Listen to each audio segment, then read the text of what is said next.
मी पण आमदार आहे आणि महाराष्ट्राचा ताकदवर आमदार आहे. मी कशाला कधीच घाबरत नाही.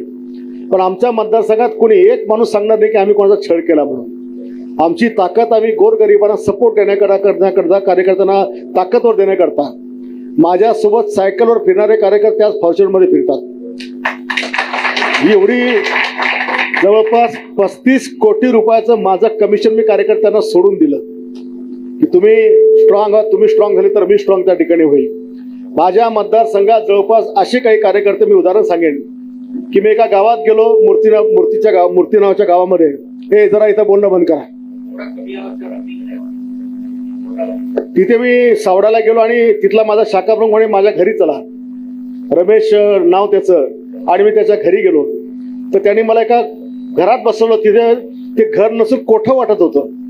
एका पलंगावर चटई, 2-4 भांडे पडलेले, म्हातारी आईबाप बाहेर खाली बसलेली, इकडनं पाखरं जातील तिकडनं पाखरेल, त्याचं असं घर, वट कुजलेली टिनं, आणि त्याची 16 वर्षाची पोरगी जिच्या आईने तिला साडीचा आडोसा घेऊन तिला आंघोळ घालत होती. मी त्याला म्हणलं, रमेश मला कोठ्यामध्ये बसवलो का? नाही म्हणून, भाऊ हे माझंच घर आहे. मला वाईट वाटलं की इतक्या वर्षापासून आपण पक्षामध्ये काम करतो आणि आपल्या कार्यकर्त्याची घराची अवस्था अशी आहे, त्याची जवान पोरगी सुरक्षितपणे आंघोळ पण करू शकत नाही.